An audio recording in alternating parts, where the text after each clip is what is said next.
পুরাণ ভক্তদের প্রতি আমাদের আবেদন, ঠিক সন্ধ্যা 7টায় শুরু হবে শ্রী শ্রী রাধা মাধব গোপালের সন্ধ্যা আরতি। আমরা একান্তভাবে কামনা করি আজকে এই শ্রী শ্রী রাধা মাধব গোপালের সন্ধ্যা আরতি সর্বাঙ্গ সুন্দর হয়ে উঠুক এই কামনা করি।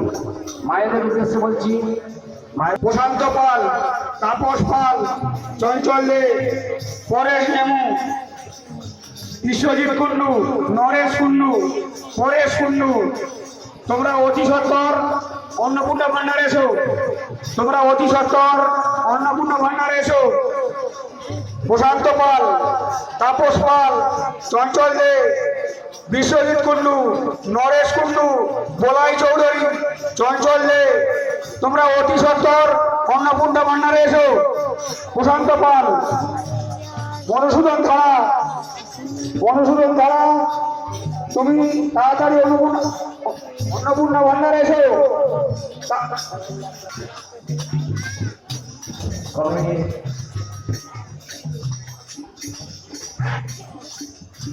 সফল পাল, তুমি যেখানে দেখো অতি সত্তর এই হরিবাসনের চারিদিকে আসন করি পাতার ব্যবস্থা করো।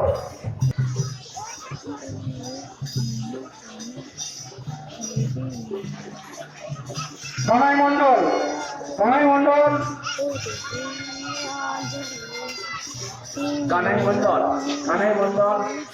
আসনগুলো হরিবাসনের চারিদিকে পাতার ব্যবস্থা করো।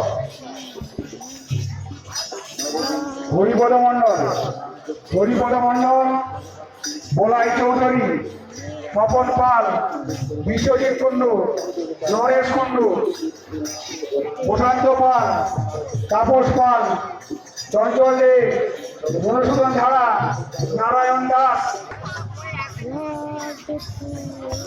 লক্ষ্মীপুর, সোলা ও বলরামপুর গ্রামের সহযোগিতায় অনুষ্ঠিত হচ্ছে আজ তার দ্বিতীয় রজনী।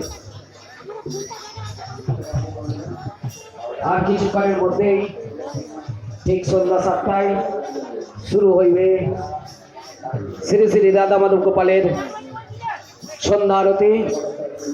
তাই লক্ষ্মীপুর, সোলা, বলরামপুর ছাড়াও পার্শ্ববর্তী কামনা করি আপনাদের সকলের উপস্থিতির মাধ্যমে দ্বিতীয় রজনী এই কামনা করি।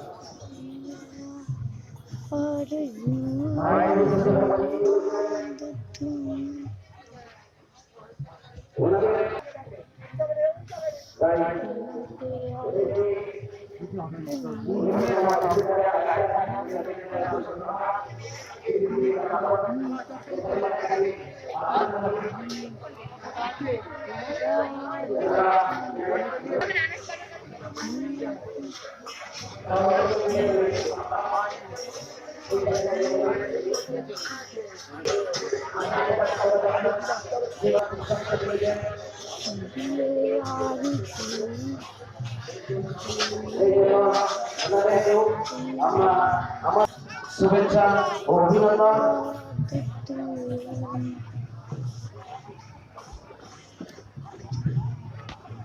মায়েরা যেভাবে সবজি আমান্য করে চলেছেন তার জন্য মায়েদেরকেও আপনাদের সহযোগিতার মাধ্যমে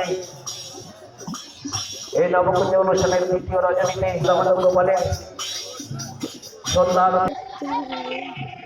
সকল প্রকার ভক্তবৃন্দের প্রতি করজোরে আমাদের আবেদন, কেউ জুতো বলিয়া এই হরিবাসনের মধ্যে প্রবেশ করিবেন না।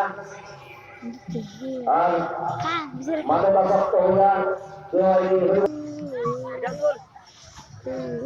নবকুঞ্জ কমিটি সিদ্ধান্ত অনুযায়ী সন্ধ্যা আরতি চলাকালীন সকল প্রকার লিখিত আবেদন